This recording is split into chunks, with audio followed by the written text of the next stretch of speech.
Don't judge us for our naughty language and correct opinions. We won't judge you for your taste in podcasts.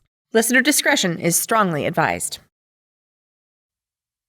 I call you my green light girl, cause you know you be on the go. All your girls be on the dance floor. You be laying low, always working, saving up them racks. Live your best life. Well, that's the popular saying, at least, and it's become a battle cry, encouraging others to strive for happiness, fulfillment, and a balanced lifestyle. Those are all great, but echoed enough times by influencers, phony celebs, and folks who want good vibes only, it becomes noise, a cliche with no substance. So what does the real work actually look like? Outside of social media, with the online smoke and mirrors, how do we live as our best selves with all the challenges we face in our everyday world?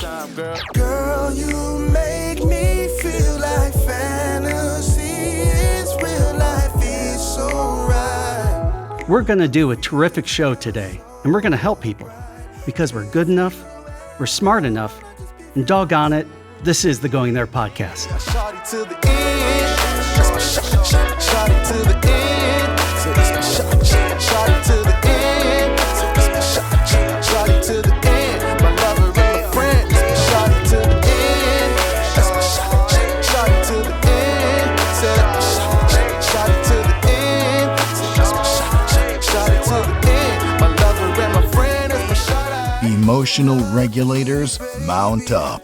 It's time for Going There. Taboo topics are back on the table. So those of you who've been watching and listening to our show this whole time, you know mental health is at the core of all of this. And today we are going to focus on not just mental health, but the people who are out there living in the same world as you and how they deal with mental health and how they try to be the best versions of themselves. And it's a really hard thing. It is something that takes work every single day. It gets a little bit easier, but then a new problem comes along and then we have to find out a new way to do it. So let's introduce the panel before we get any further, starting with, to my right, Natalie. Hi, I'm Natalie Duvniak. I am a licensed occupational therapist with a focus on geriatrics, but I do service children and adults with behavioral and mental illness. Thank you for being here. Natalie is, as far as this panel goes, it ranges from 25 years of knowing each other and friendship to Natalie within the last, 6 months, 3 months, 4 months? She services geriatrics. That's where it was me. I went in there. To my left, I've known this person for 25 plus years. Danella, one of my favorite people. Please introduce yourself. Hello, my name is Danella Gachet. I am an author, I am a licensed minister, and I am a multiple sclerosis MS advocate, and a mom. Oh, Don't forget that part. I forgot that part. And Natalie forgot her kids. Are they in the car? Are the windows up? I have two. I forgot about both of them. So you're a minister. I hope you're a paramedic. That's right. Elijah, go ahead and introduce yourself. My name is Elijah Blower. I'm a musician. I work at the new Juvie Behavioral Health Pavilion for SUMA in Akron as an activities therapist. I am a son of two.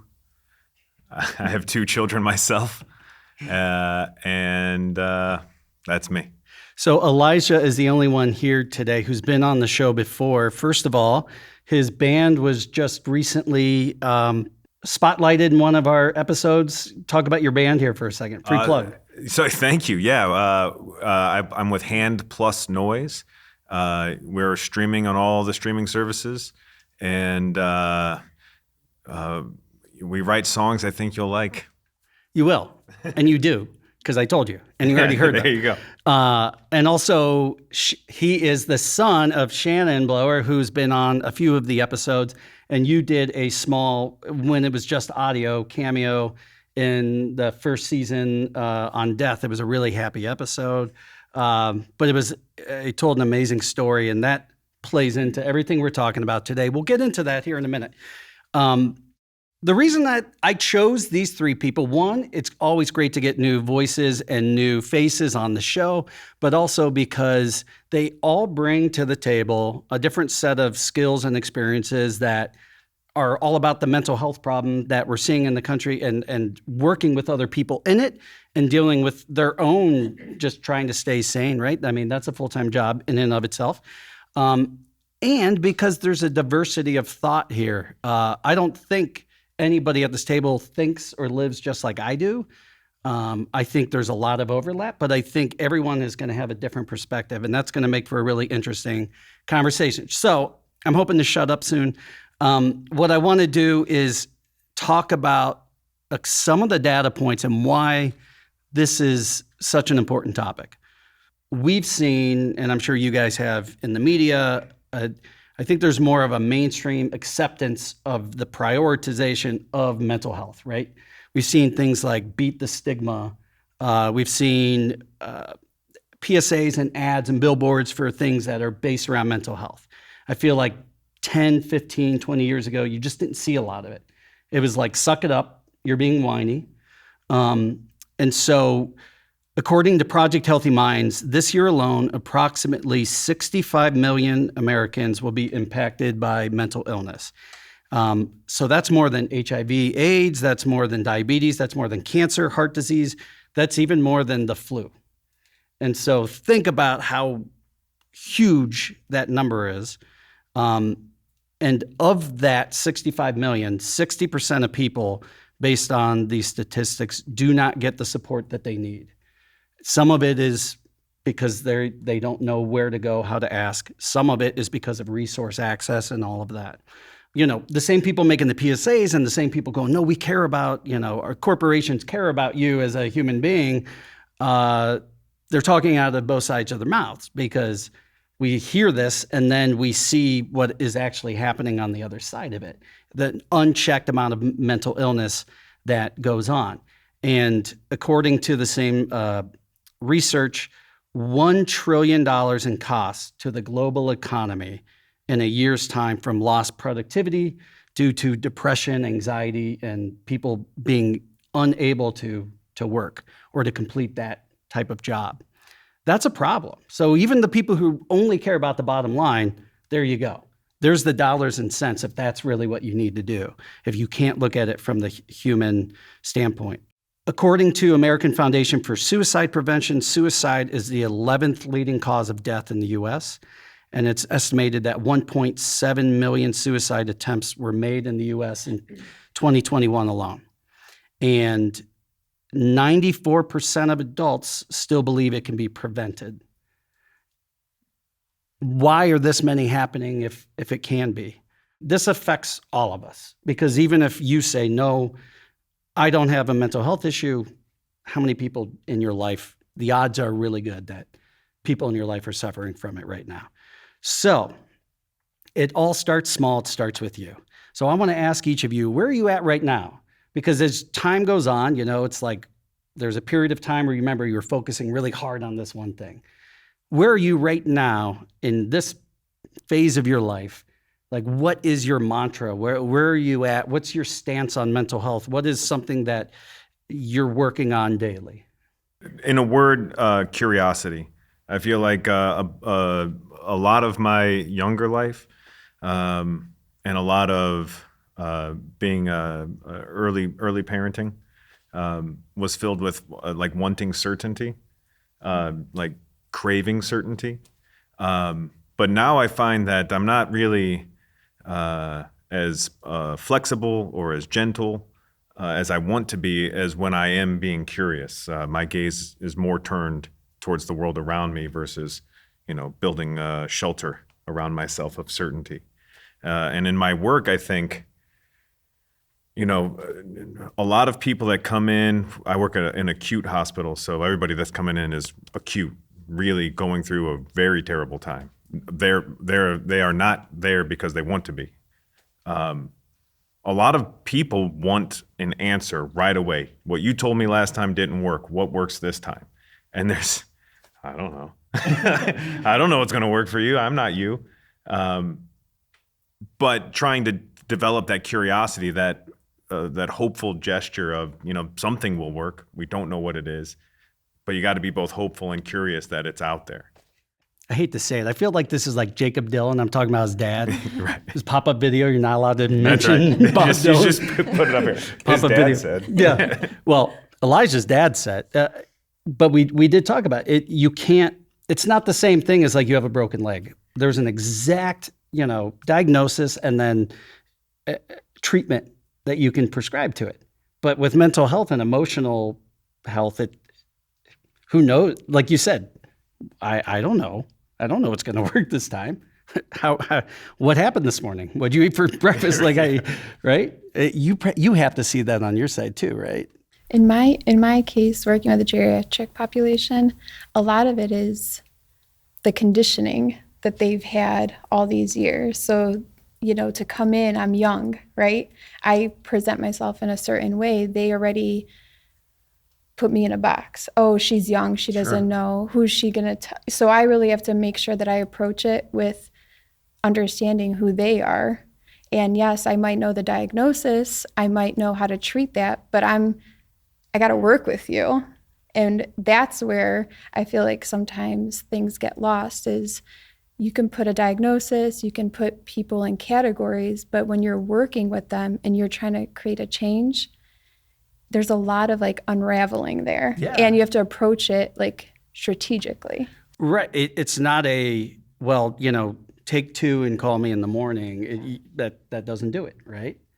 So Danilo, where are you right now? What is your current phase of here's what I'm focusing on every day? Well, for me and what I do, I'm advocating for multiple sclerosis, which is, by the way, the #1 depression-causing disease. I also have multiple sclerosis, and I've been diagnosed with it for 20 years. So helping people who have the disease that I have while advocating for them, it's difficult, almost like Natalie says, that they don't really trust me if they're having a lot of debilitating problems. Multiple sclerosis, the medication is designed to delay disability. There's no cure for it, and it's as different as cancer. There's 4 different types you can get, but just because it works for you isn't going to work for the next person. So when people come to me and they're expecting, what do I do? What should I do first? And I have to say, I don't know. But let's talk about how you're feeling or what are you thinking? And then there's myself. I try not to enter into what they're feeling or what they're going through into what I'm experiencing because they think I'm the exception. If you're sitting with someone who's in a wheelchair, who hasn't walked in 10 years, who has maybe 3 to 7, I've got 52 lesions on my brain and I don't look like I have MS. So if you're talking to somebody who's in a wheelchair that can't move and has 5, they're less apt to listen to me. Because they put you in the same box Natalie's put in because they go, well, you have, yours is barely noticeable. Because, from the outside looking in, I wouldn't know you had MS without you telling me today. Well, my foundation is called This Is What MS Looks Like.org because there's no one thing that it looks like. Right. So it's hard to say how I'm feeling because it changes all the time. You're dealing with a disease that is going to do whatever it wants to do whenever it feels like it. If you're having a regular happy day or you have something to do, it just shows up. And if you're expecting me to help you, you know what I mean? You're depending on me. You're coming to me for help, and then I have MS too. I can't ever be sick.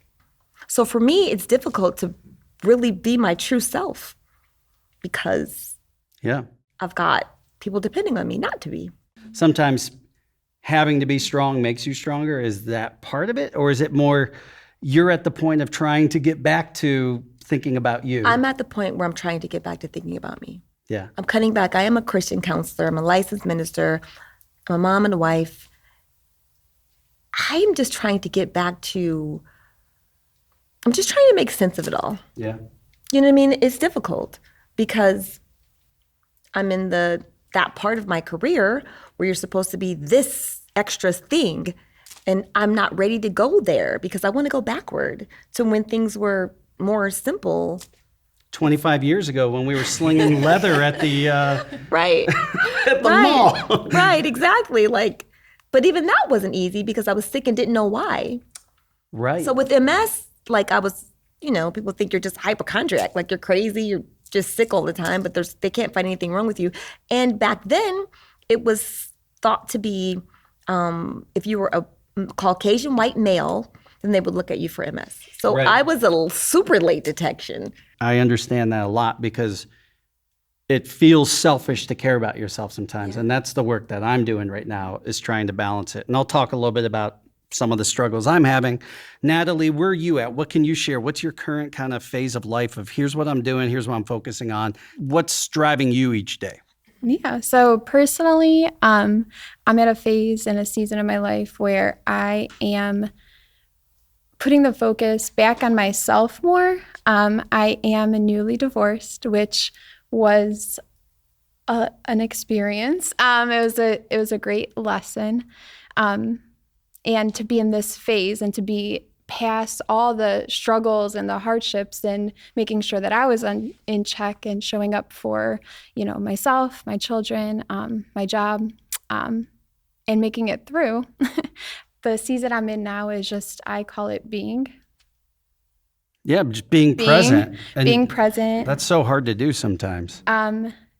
So everything that I preach and I promote actually walking that walk. And so lately I've been in this season where I've been listening, truly listening. And I feel like, as you mentioned before, with everything that's going on, I feel like if people listened more, that some of these problems that we are facing can be addressed and actually maybe if not solved, at least change can be made. Yeah, listening gives empathy, it gives compassion, and sometimes it gives you perspective that not to look at other people and be like, oh, they have it so much worse, but just kind of like, man, maybe I need to appreciate the things that I do have. And that goes into what you were saying about being curious. If you're people who don't care to know about you do not ask questions, they make statements. Yeah. Exactly. And there's a lot of those people out there. But I'm here to ask questions because I care. But the questions are important. They are. And asking the right questions. Yeah, and just having that open curiosity. Like, I love to learn about new people and different experiences, and that's what makes life more interesting, not, everyone who thinks just like me and has the same interest. What's the best version of you? What would you say is the best version of you? And let's be honest, that definition probably has changed every 5 years, right? Maybe even more than that. 5 minutes. Yeah, every 5 minutes. So we'll go back at the end of the episode and I'll ask you, how do you line up with what you said and now? Yeah, it's going to be like, the best version of me is drunk. So for me, I'm at my best when I am busy, when I'm connected with the people in my world, and when I'm creating something. This podcast is my passion project. I feel at my best when I'm working on it. Not even just sitting here doing it. Like, this part's awesome, but then going back and re-listening to your voices over and over until I never want to talk to you again. Like, that is what makes me so happy. Elijah, you're a musician, so art has to be a part of that, I'd assume. So yeah, I feel like when I'm at my best, I'm potentially at my worst, right? Yep. So it's like there's a fine line because it's like I love to create, and I love the zone out that I can get, and I love where the rest of my life may lack focus and ambition. When I'm playing music and writing a song, it's like it's all there, and that's the worst part of me. Like when my kids are pulling on my shirt and I'm trying to get an idea down. So I would say, like, the best part of myself, maybe I compartmentalize too much, but like I have different roles in my life, like so many different roles, so many different hats that I wear. And whenever I would say my best version of myself is someone that can transitions well. I guess that's my favorite version of myself, is if I'm doing this and loving it, because everything I do, I can love. Sure. When I can transition to that new part of myself easily without, some explosion. Yeah. That's the best. I like that the best. Because it's balance. And that's the hardest thing to try to do, because it's not a painting that you finish and you hang on the wall and that's your mental health and it's like that forever. Mm-hmm. You're spinning plates. And when this one isn't going, you got to run over and catch this one. There is no, that's why I wanted to ask, because there is no such thing as this mannequin wearing your clothes who is the perfect version of you, right? Danella, how about you? And I will quiz you again at the end, and we can... Right. I don't know. This is how I feel now. This is my answer now. But because I've taken on in the last few years just some different roles as my kids are growing up, I was just so engrossed in being a mom. It's one of like my delightful treasures on the planet.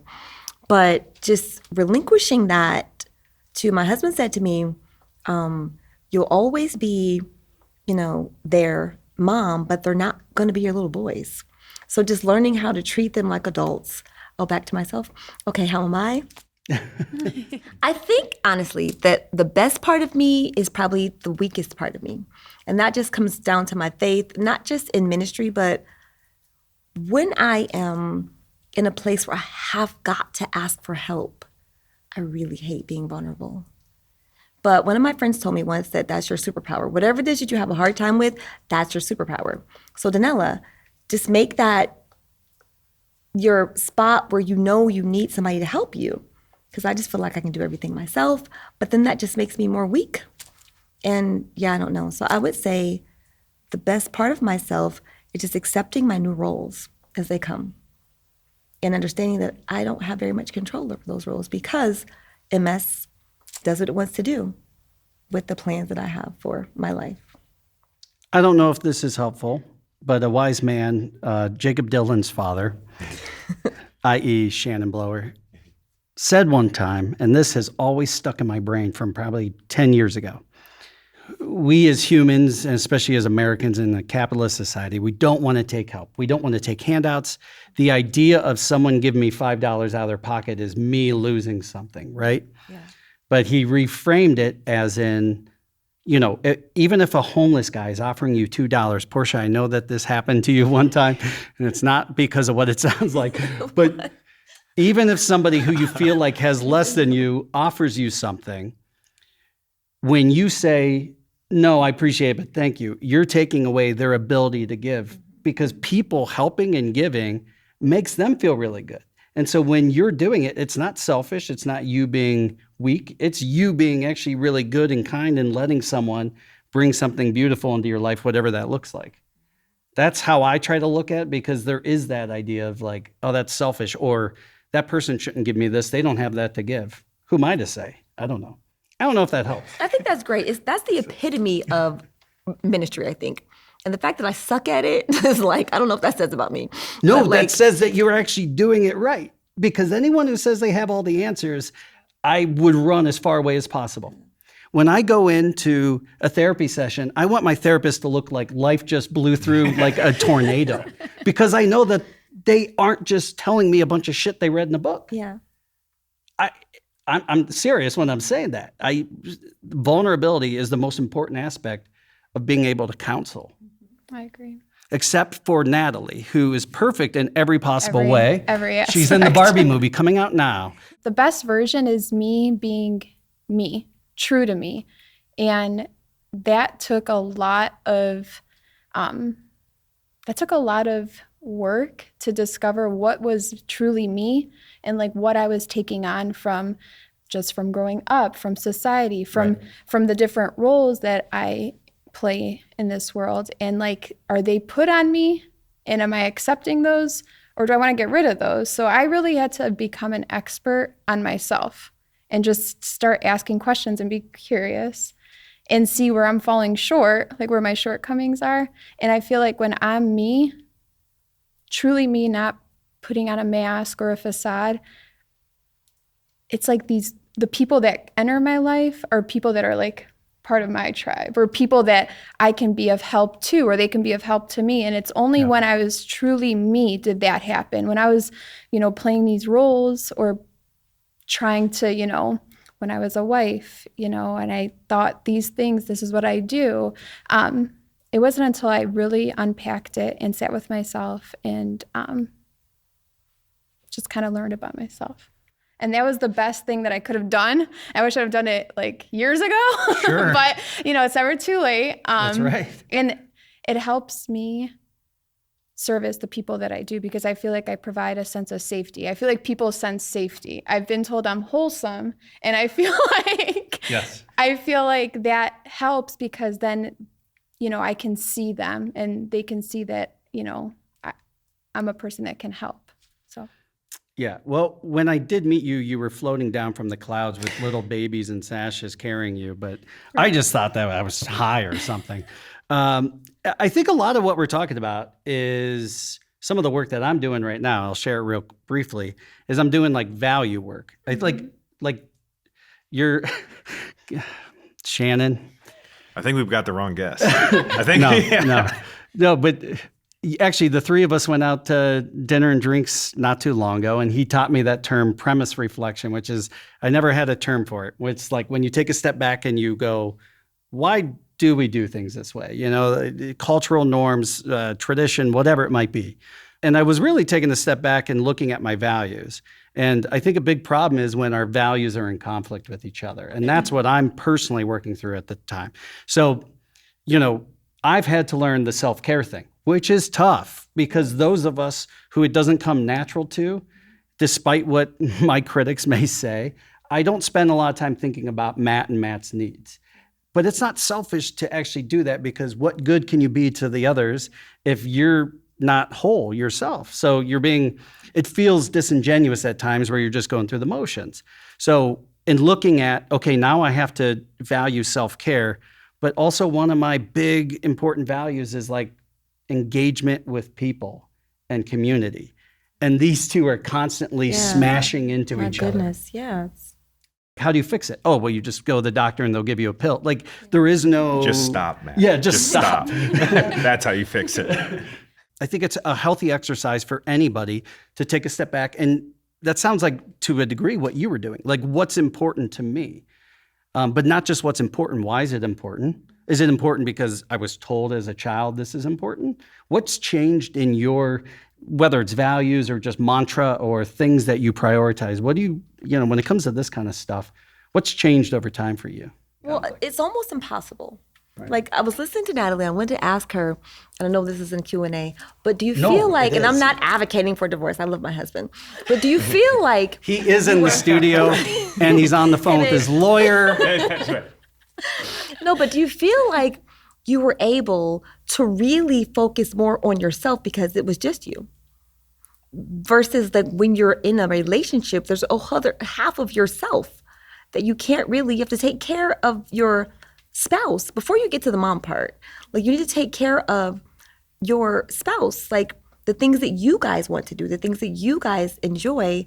Did you feel like you found this new freedom to create this new person that you're becoming because of your divorce? I'm not saying that divorce is great, but I'm sure it was hard. Yeah. But sometimes maybe you're making divorce sound great. No. But I mean, like, sometimes the lowest part of what we go through ends up propelling us into some great thing. Like, did you realize you needed to be more aware of yourself when you were taking care of your husband? I'll add to that. Was it that you weren't able to do it when you were married, or was it just the change in your life was the catalyst for you to look at that? Right. So that whole marriage needed to happen. It needed to happen because it brought a lot to the surface. And I did choose to carry out that role of like taking care and being the wife in the relationship. And I feel like I always wanted to do things the right way. And I thought I was doing that with my person, and I found out that was not my person. And so that couldn't work. And so when that one ended, not that one, I was only married once. Next. But I'm saying, it's still early. We still got like 20 some minutes in the show. There could be another one. We'll find out. Tyler, what are you doing tonight?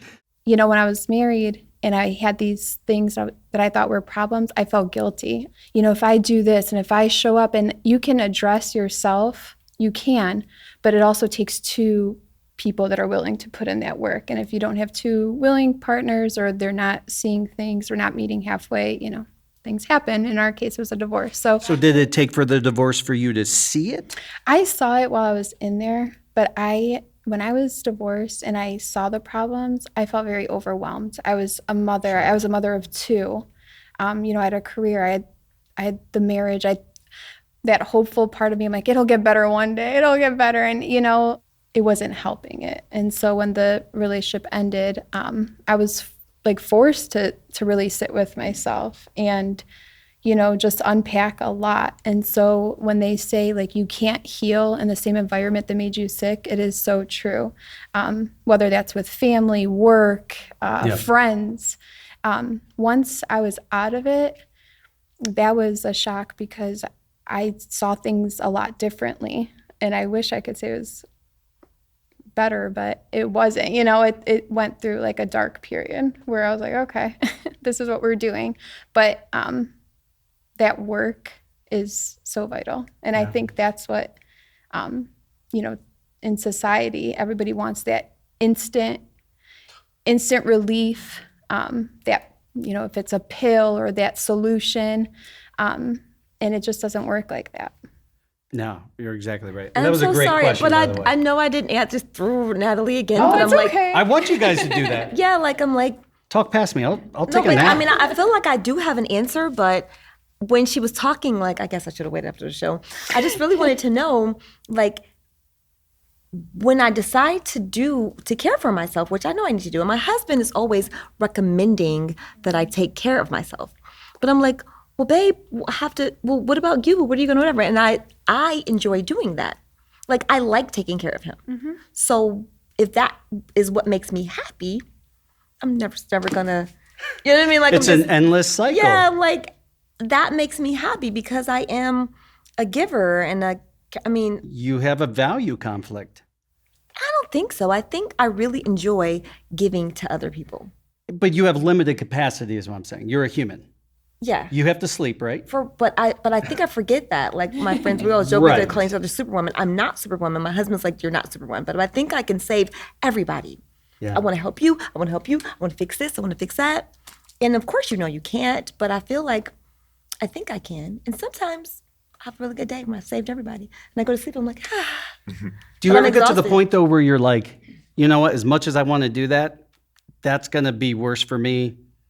I'm good just not doing this with Or do you anything. ever get burned out? Do Yeah. you get burned out? To save yourself no, from it's so real sad. rock Like, bottom I burnout. know that I probably do, but Like, let me think about it. no. Because And she's like, that's Matt, I don't crazy. really want to do this podcast, but I'd like to help you and I'll show No, up. that is not what happened. Maybe you just have like a really large capacity then. Which, if I were like counseling myself, like, I don't know if you do this, I'm not a therapist, but I'm a counselor, and I give all of my patients the ACEs test.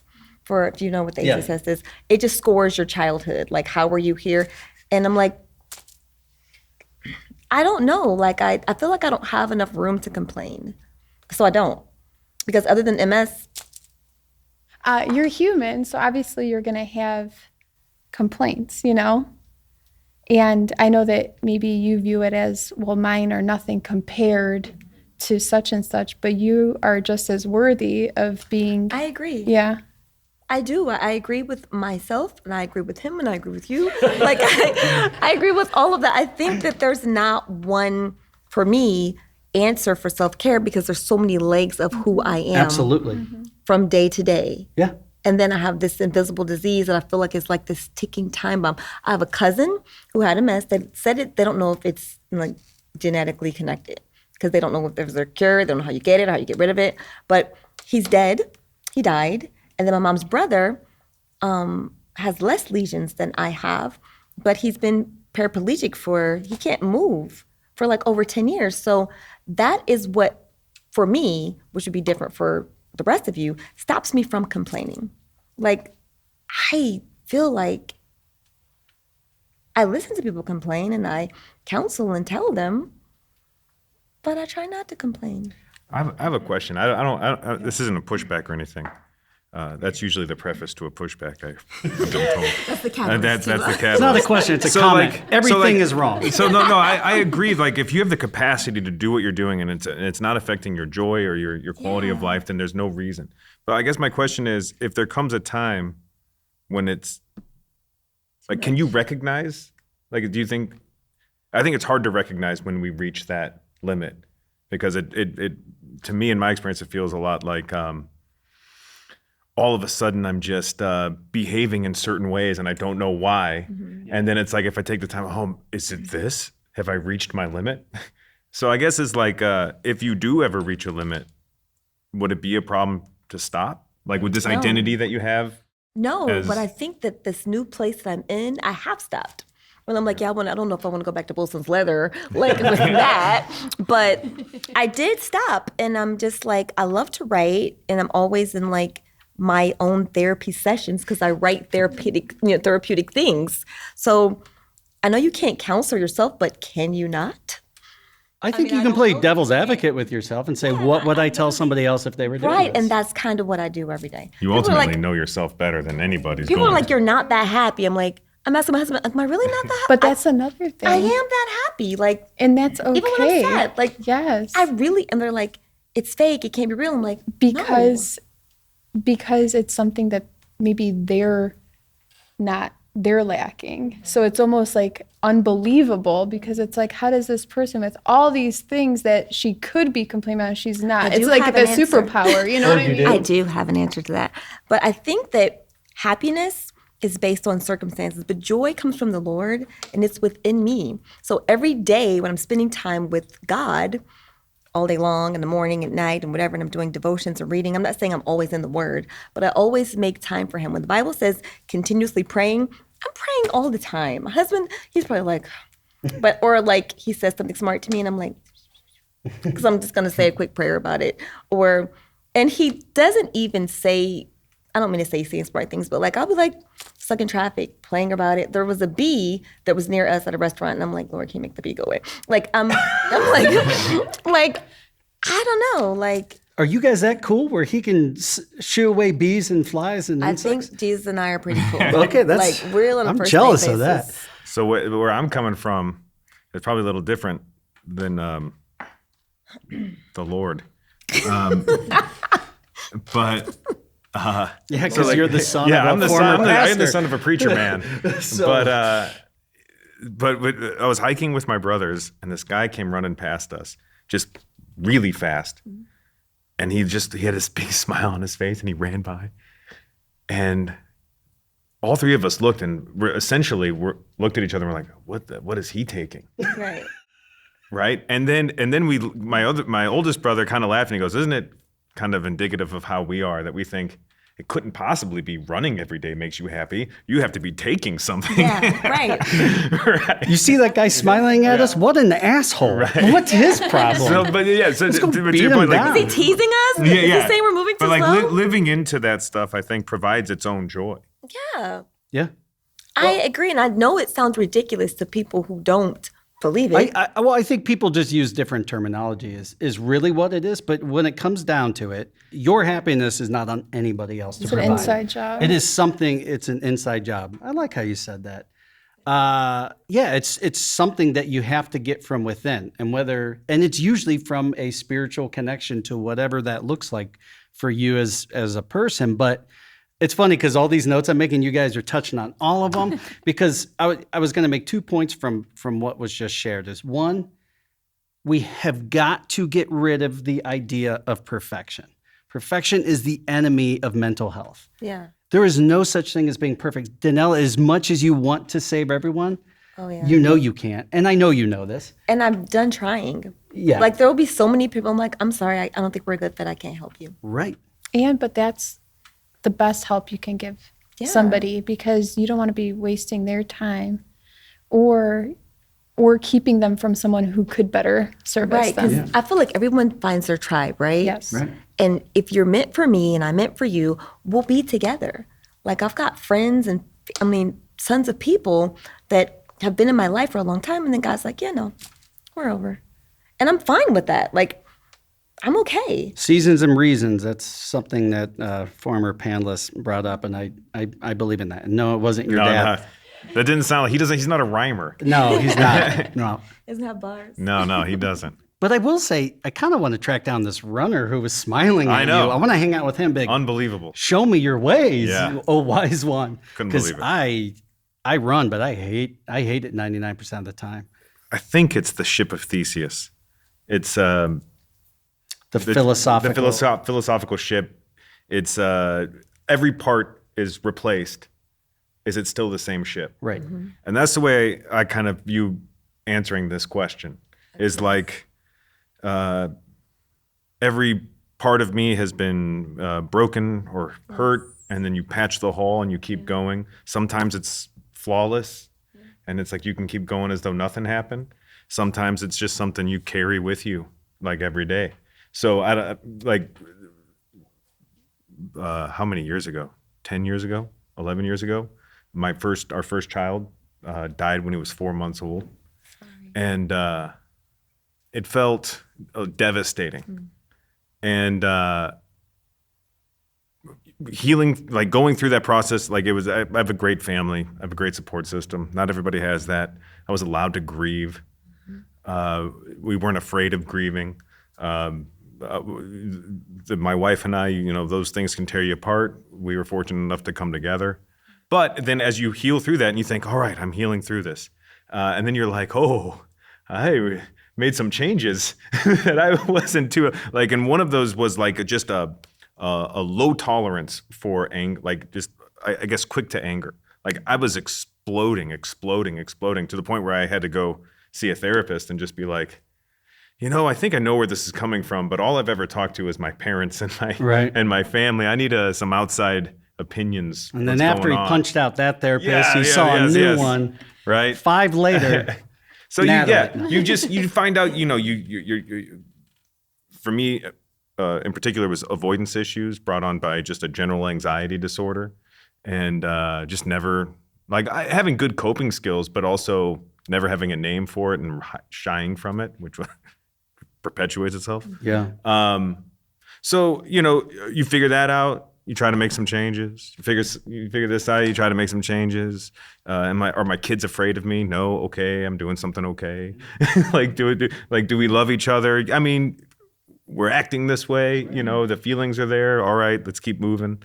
So I guess that's the catalyst. I guess for me to change, or whatever these changes are just experiences, and then you respond. Like I feel like you can't respond to anything else except the thing you have to respond to. And every time you respond to that, at least I hope I respond to it the way I'm going to. I mean, it sounds like redundant, but it's like I don't judge myself for how I respond to it. And if I didn't like it, I hopefully won't have another chance at some things, but. You and I talked about this offline, and I can't remember exactly how you worded it, but there's almost this sense of relief in, I know however I handle it will be the right way. It might actually still be super messed up and messy, but that's the way that I'm going to deal with it, and I'm okay with that. I don't know if you get to a place of kind of like, I'm just good with whatever happens, or if it's from having weathered so many storms where you're like, we don't give ourselves enough credit as humans, our ability to deal with trauma, chaos, grief, all of those things. And those of us who've been through it, which everybody at this table has been through a good fair amount, you pick up these skills that become muscle memory after a while. I know what really helped me, and it was taught to me, like I didn't know this, but to practice the pause.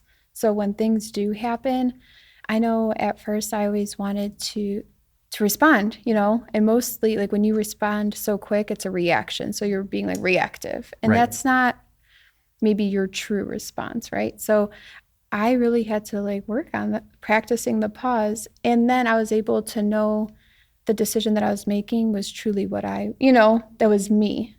It wasn't, all the, like fear, or it wasn't somebody else's, like, it wasn't people pleasing. It wasn't, just reacting from like a flight or fight response. It was, and society wants that urgency. I mean, like we live in a world where you can just do things like so quick. So erasing that urgency and just actually being true to me and putting it into practice. And you're almost encouraged to be reactionary now. That's what I'm saying. Yeah. It's like there's reinforcement. Not just, Right. and not just like directly, but indirectly too. You look on social media, everything's clickbait. Everything is like, look at this right now. Everything is, here's what's happening. Everyone's studying everything. FOMO. It's like, I don't want to miss out. I better react to this thing. No one's replicating the studies either. It's just the study, no replication. Here's a study, no replication. Right. Based on who? Well, we surveyed one drunk guy in the corner and that asshole smiling at me as he ran by. Yeah. I'm sorry. Go ahead. I know this is your show. But I love what both of you said, kind of connected the same. You had to practice the pause, and then you experienced so many heavy blows that together, collectively, like you said, you just learn that what bothered you before just doesn't anymore. Like having multiple sclerosis, I've had some probably really big losses that I thought, at least I can walk. At least I can talk. At least I'm always, I guess, comparing it or weighing it against what there could be. So, I mean, I'm not going to say I don't care. No, yeah, I get it. But I care a lot less than my younger self did. My younger self, I wanted to save everything. I didn't pause. I was super reactive. My husband never answers anybody right away. You can ask him, babe, where's the ketchup? He's thinking about it for 20 minutes. He's like, I'm like, did you hear me? But I don't say that anymore because I know he's thinking about everything before he answers it. So I heard Gail, Oprah's best friend, you and my boo that just called me.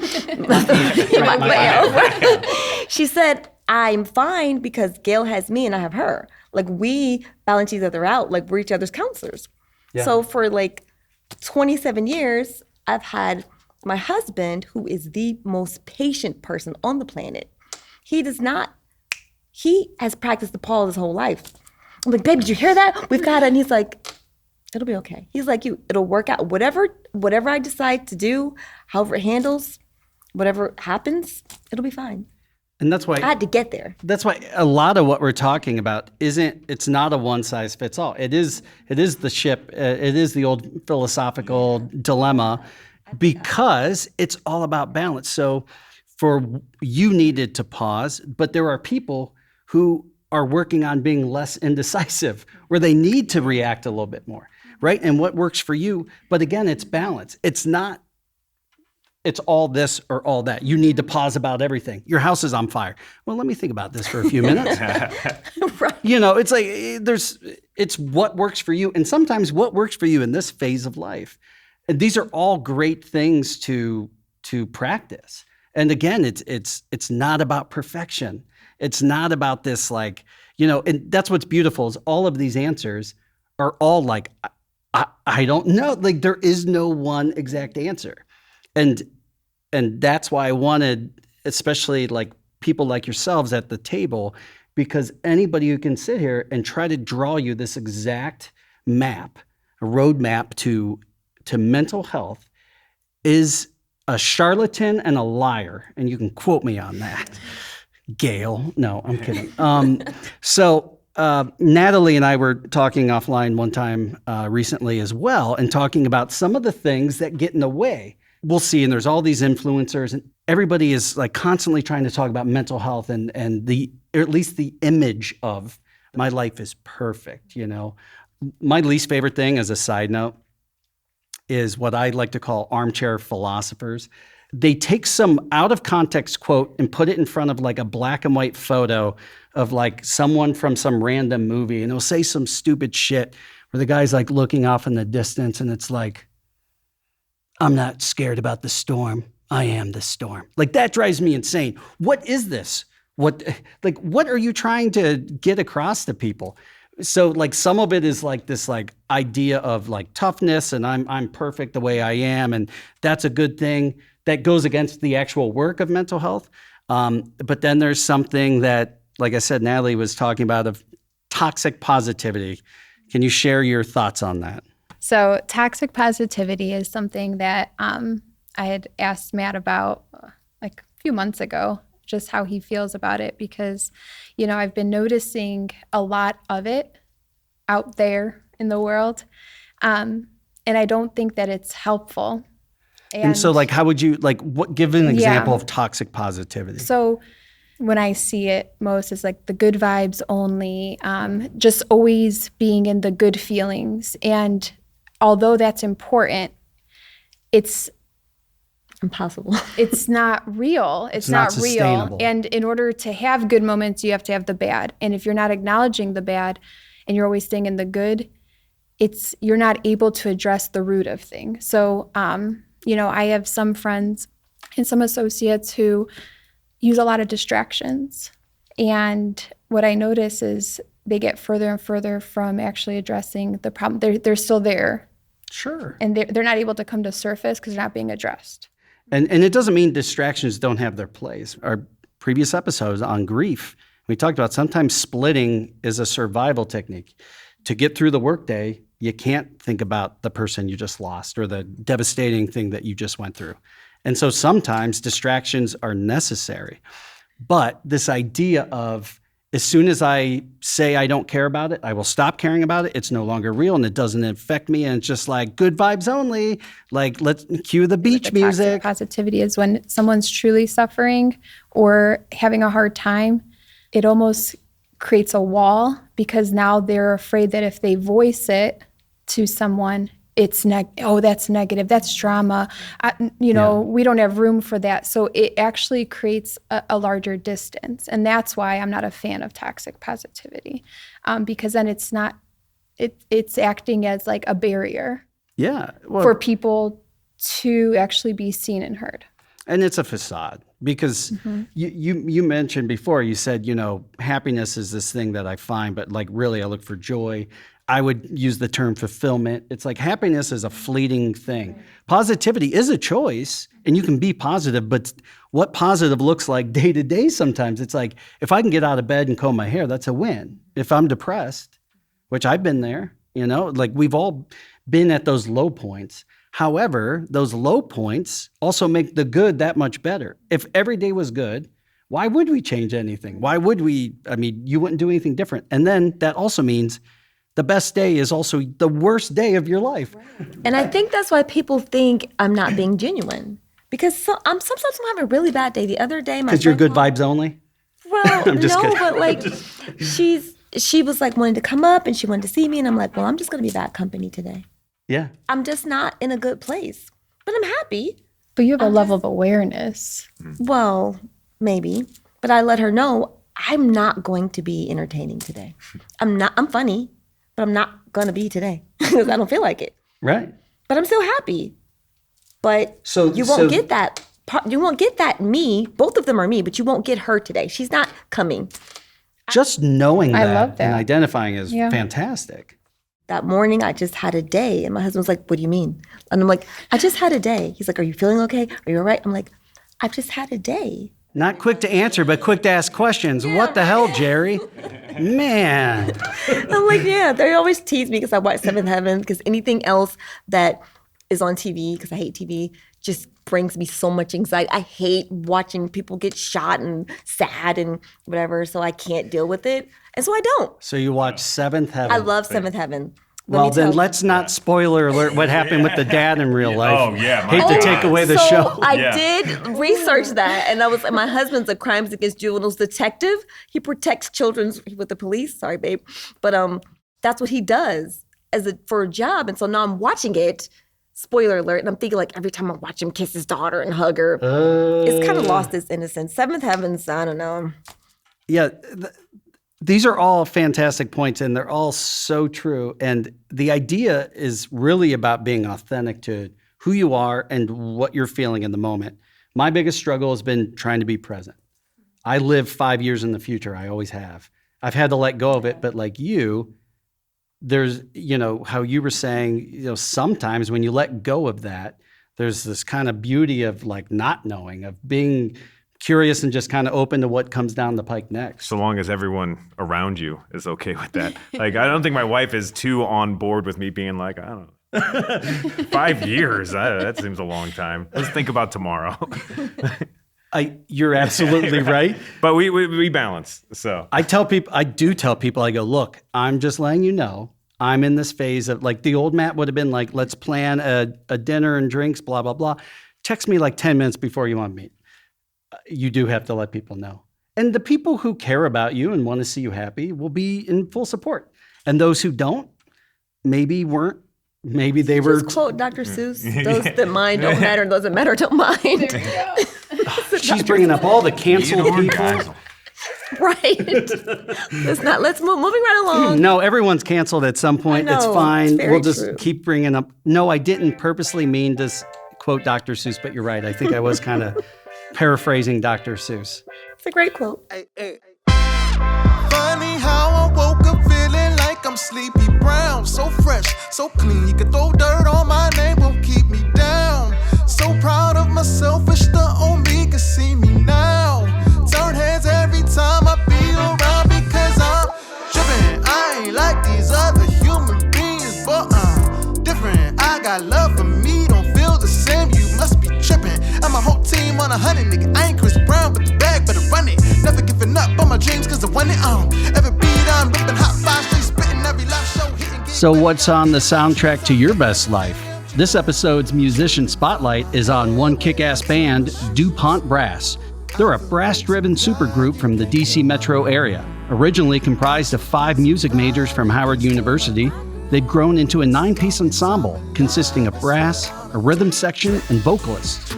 After gaining notoriety playing at local metro stations, DuPont Brass began performing professionally and releasing records in 2013. They've had the opportunity to perform at the DC Jazz Festival, the Washington Performing Arts Society, the Kennedy Center Millennium Stage, and more. DuPont Brass is no stranger to the limelight, being featured in various publications, winning 4 Whammy Awards and winning the 2020 Silver Sound Showdown Music Festival in Brooklyn, New York. They've coined their sound eclectic soul, which mixes different genres of music, including jazz, hip-hop, and R&B. With a diverse arsenal of musical styles, they present a catalog made with every kind of listener in mind. Their new release, Treat, is a Dilla-inspired groove representing the next phase of the DuPont Brass sound. Check them out at DuPontBrass.com and on all the socials at DuPont Brass. Dripping from my head way down to my shoes. I feel way too fly, you can't kill my mood. My trip is a vibe, you can't steal my groove. As long as I'm alive, that's what I'ma do. Dripping from my head way down to my shoes. I feel way too fly, you can't kill my mood. My trip is a vibe, you can't steal my groove. As long as I'm alive, that's what I'ma do. I'm at my absolute worst when, and it's a thin line between my best and my worst, but it's when I'm not being, when I'm not in touch with myself, my emotions, and the emotions of people around me. And that, of course, is an impossible juggling act. But there are times where I will be so deep into a project, I will forget to eat, I'll forget to sleep, I'll forget to like take care of myself. And like, while that's great, my passion's going on 100. It's like I'm Voltron. You can't have like one of the arms like floating off into space. Like you're still made up of all these different things. So I think I'm at my worst when I completely go polar opposite and forget balance at all. And I'm 100% focused on one thing, which is usually something that brings me joy to a tipping point. And I'm way past that tipping point. That's good. I like how you said, I want to do everything, and I think I'm superwoman. And sometimes I am until I'm not. So for me, it's regrouping. And so I am more introverted, selectively extroverted. And so you can tell when I'm about to go back into my cave because I'm like, I took on way too much. Sure. And I don't, I am my backup. When I do too much of this, well, this falls short, and it's on me. And knowing when to let go and actually accept help, because I want to do everything myself, and I'm used to doing everything myself. Yeah. Do you know what I mean? Oh, I definitely know what you mean. But something has to, like the trade-off, like what's being traded off, and I don't want to trade any of it. I want to keep it all in. Right. And so for me, finding that balance, that's something where I will find that I'll burn out. And so to avoid that, I try to be more aware of what I can take on. is there any impact that somebody else's view of you or just outside influence, even indirectly, social media, anything like that? Oh, I cared probably enough for everybody times a million. I really cared. Yeah. I I get hate it. to say I don't, but I don't a lot less. Everybody cares, right? It's hard not to. Yeah. Right? I have 3 people. But that's who that's where my image is the most susceptible to be able to be Sure, changed, yeah. influenced. Yeah. And that's my daughters and my wife. When they respond to me, it lets me know, oh no, I'm either doing something terrible right now, or like, or maybe, you know, but their reactions, like their real life reactions. I think that's the weirdest thing about influencers. I don't know. I never cared. Never. I was going to say, never happened to me. Pre-marriage, it sounds like you didn't give a shit what anybody thought about Well, you. that's Other what than I'm that saying. guy That's what I'm smiling at saying. you at the park. like there's a so like my worst self is certain. My worst self is I got all the answers. I know I'm just, oh man, that guy sucks.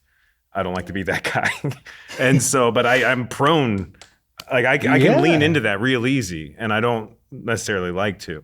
But when you're being creative, when you're doing these things where you're the say-so, especially like I'm in a band and I made the band, like I put the pieces together, and my wife is in the band, and like it's like sometimes it's frustrating, but it is a good check of me just being like, this is what we're doing. Everybody do what I say. Right? I That's actually a terrible know exactly what you mean. So somebody recently was like, oh, about your podcast, I listened to this one episode and blah, blah, blah. And they started giving me all this feedback. I go, yeah, that's great. And they were like, well, what, don't you take feedback? I go, of course I do. They're like, well, you didn't seem to care what I had to say. And I go, you listened to 5 minutes about one episode. You have no idea what the show's about. They were trying to say, you're not going to get anybody who's X, Y, or Z to listen to your show. And I'm like, that's great. The show's not for them. So there's this idea of like, some people take that as this person doesn't want to take feedback. And it's like, no, there's a lot of people whose opinions I really, really care about. And there has to be a gatekeeper and a filter that says like, yeah, you can have an opinion and I'm totally cool with you. You could tell me you think I'm the worst person on the face of the earth, but you're just my mailman. Just keep moving along, buddy. Like, what does it matter? But there is a problem though, as I see it, because again, the people that I meet, and I do groups, man, I mean, you can't imagine the suffering. Yeah. You can't imagine the sorrow. You can't imagine the loss. Like every time you think you got a grasp on it, it's just something new. Just to give a little more context for people who aren't exactly familiar with it, you're typically seeing people who've been hospitalized because there was a wellness check or because they checked themselves in, but they don't want to be there because they're suicidal, because they're having The major... term is, I don't know what the polite term is, but all the patients, and everybody knows it's called a pink slip. Yep, that's... Right. So you go to your, I mean, it just depends. If you have a history of mental illness and the cops pick you up, you get pink slip. Daniela's smiling because she thought it was like when you race for pink slips in cars, because she's like, she and Vin Diesel used to go drag racing on the weekends. Right, yeah, you get the pink slip from the car. That's right. No, this is maybe somebody thought so. I'm smiling at my husband because he's a police detective. I'm kidding. And sometimes I'm like, I don't know. We joke about me being pink slipped or him being pink slipped. It's like a horrible inside joke between us. I'm smiling at him about the pink slip. Well, because it's scary. Because right? It's scary. It's You scary have for to have a everybody dark involved. sense of humor in professions You like have that. to. And we Yeah, all know that. yeah. I wouldn't judge anybody. There's no judgment. The Pink stuff, slip is a thing in our house. Like, the stuff doctors joke about behind the scenes is so morbid, but it's Yeah. like for their own Yeah, sanity. you got to get it out. But that facility that I covered is for the geriatrics who were out in the community or in nursing homes or at the hospital, so they would go there. Mm-hmm. And some of them had expectations of receiving services They're not while going they're, to. Yeah. and sometimes they're not. And so that's another thing, like the resources that are available to people. Sometimes what's being promoted isn't actually what's being provided. Yes. And a lot of it is, the medications and making sure the dosages, Yeah. which, those lead to side effects, and those side effects and it's just this cyclical It's thing. all about symptom stabilization. Symptom, yes. Yeah, it's like, can we get you stable enough to go back? But But for this thing, a lot of these people, so like you have people you can talk to, you have people you can talk to, right? People that not only are there just in proximity, but have your best interest and have the ability to speak with you and talk with you compassionately and care about you in a way that's good for you, not preying on you in any way. And a lot of these people, I'm not saying everyone, but there are people that come in that have nothing, and then they no support system, and then you look online to these online communities that promise community. And of course it's a siren song. Everybody wants to, you think you're in a community, but that's the weird thing about it. It's this artificial, it might as well be artificial intelligence, because there's nobody there to challenge you. There's nobody there to grow with. And anytime you say something wrong or do something wrong, you're excommunicated from the group. So like there's no actual bonding other than groupthink.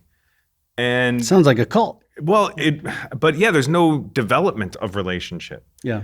And what do you expect when people are starving for this community and they don't have it, and they reach out to social media to find somebody, and then they're terrified of losing it, but have no way to actually battle through those relationship issues in any kind of real way. When you tie for-profit into healthcare, and especially when it comes to things like this where you can't put your hands on and say, oh, this is what it is, it's always going to be that way if we can't find a better solution as a society. Are you allowed to talk about what you do just a hair? Okay. Because you're not a music therapist. No, I am not a music therapist.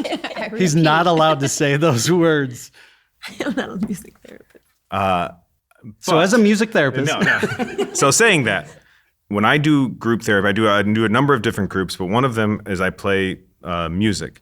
I provide a list of songs that the people there can choose from. And all of those songs have meaning. All of those songs were asked by previous people.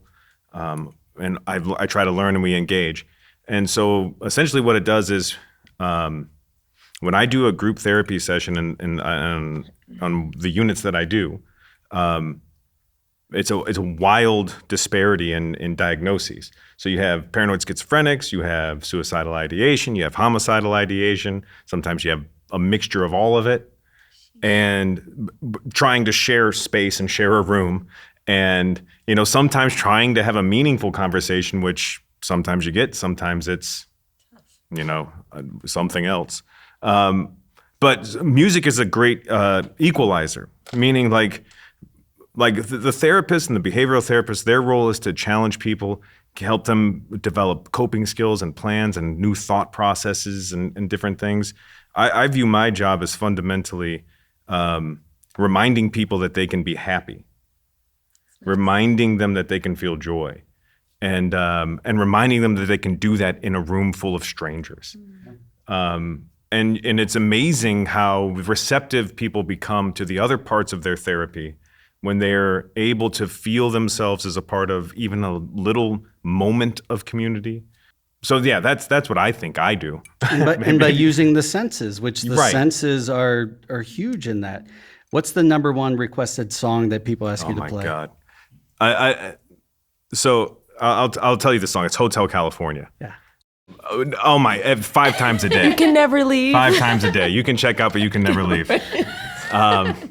And then we all laugh about it. And the people there, they're cracking up, and they're like, this is what this place is. Do you ever question if you're actually a patient there? Like this is Shutter Island or something? Okay. Surprise twist ending. That's right. Sometimes, yeah, no, we'll move. But no, so like the way I get out of dreading having to play like that, maybe Folsom Prison is another one. Oh God, that's requested like every single day. This is getting real meta. Yeah. For my thing, when I tell everyone that participates in the group, this isn't about feeling happy or sad. This is about feeling a way you want to feel, you choose to feel. And then you go into a thing about like triggers and if you're feeling distressed, don't just walk out, I'm playing loud. You're going to be suffering in silence. Our goal is not to suffer in silence. I forgot the reason I was here is I'm supposed to kill Don Henley. That's right. But so I do explore, like, they tell the song, and what gets you through it is someone will say, I want to hear Hotel California. And everyone goes, ha, ha, ha, ha, that's why we're here. Yeah.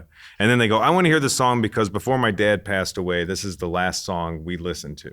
And it just fundamentally changes the whole vibe.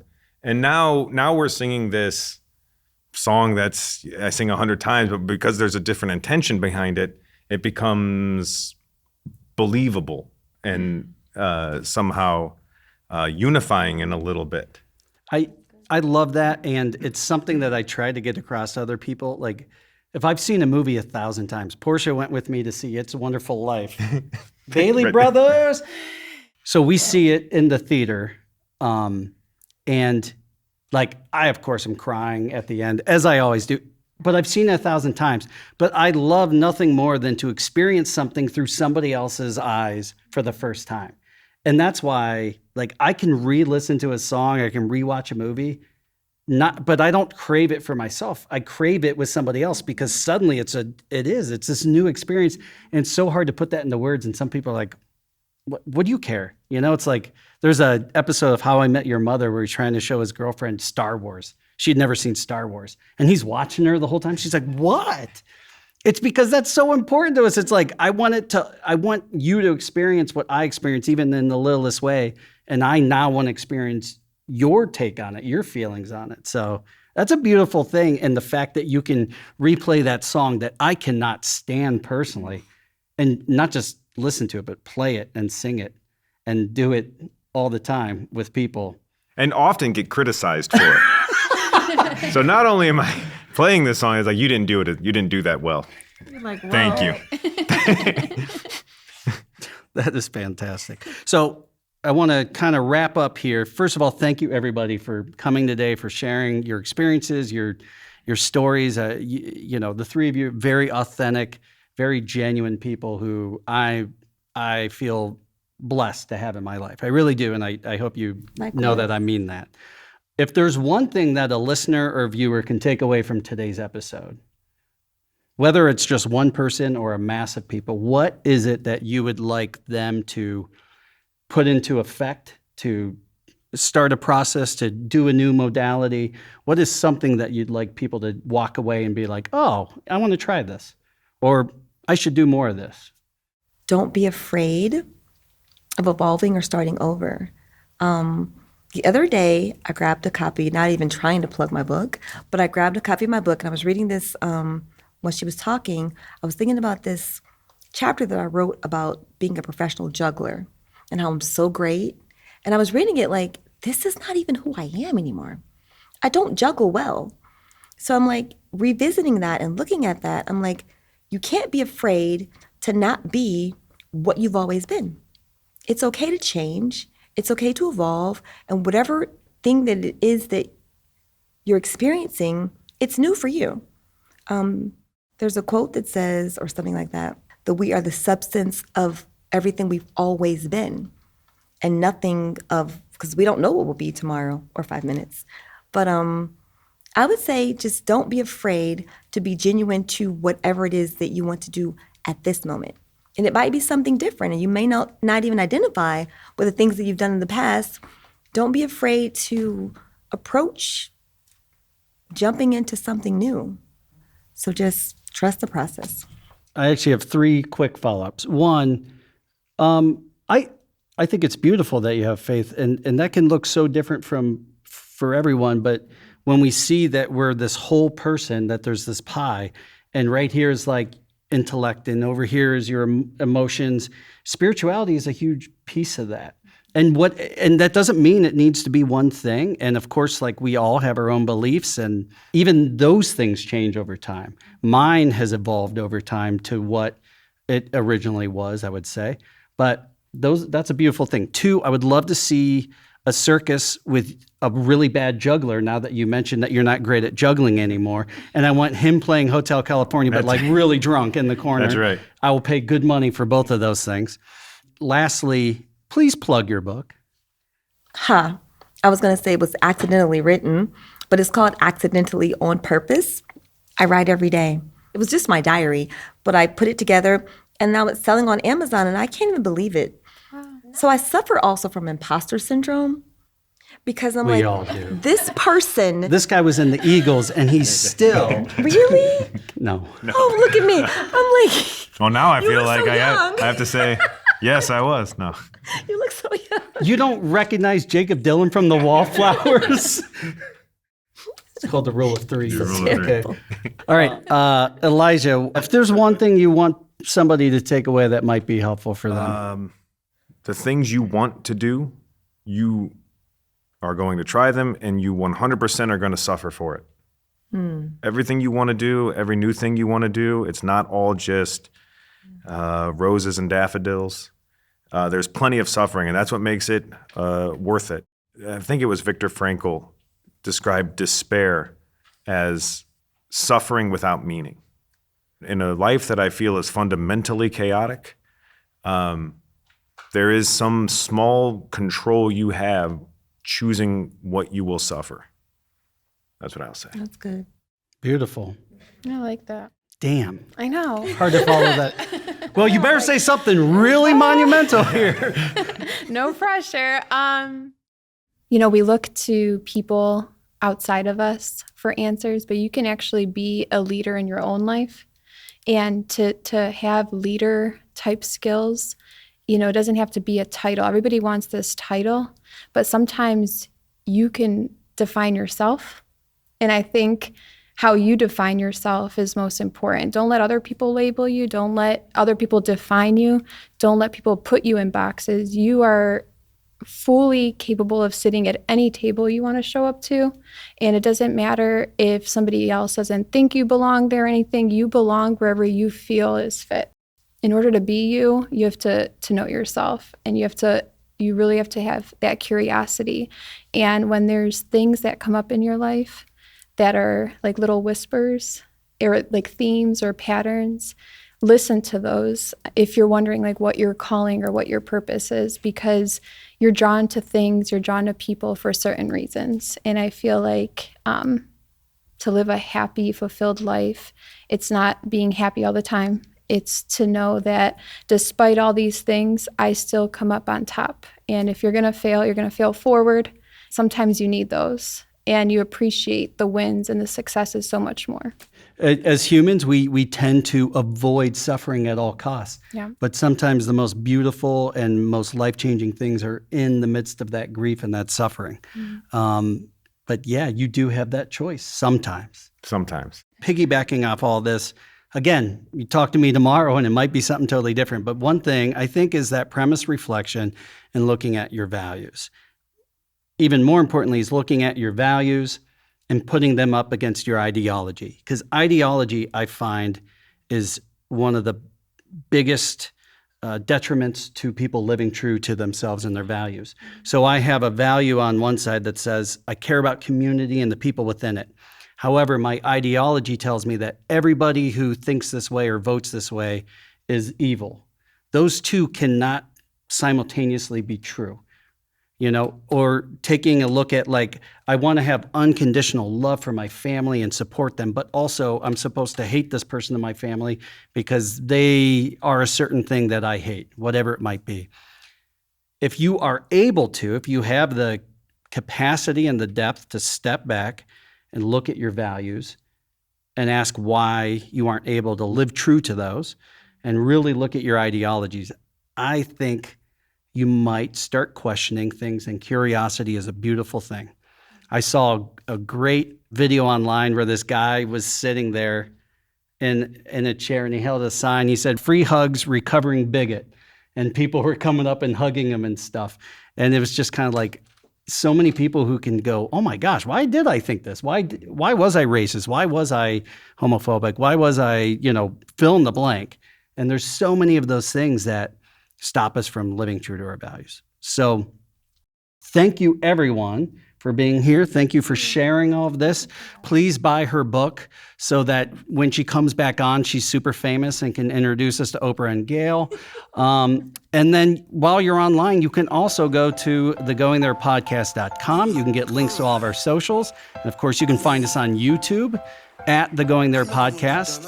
We're all about mental health and spreading the word. So if we can be of assistance to you, please don't hesitate to reach out. Thank you, everyone, and let's go start that circus. While you're at it, give us a rating, share with a friend, and subscribe. Nothing raises a mood better than good music. Check out DuPont Brass on their website, DuPontBrass.com, and on all the socials at DuPont Brass.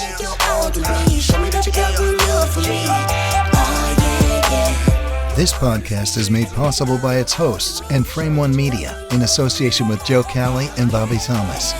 So natural, make me wanna spend some capital, give you everything you asking for. Oh yeah, your honesty, and the way you take your all to me, show me that you got real love for me. Oh yeah, damn girl, you sound good.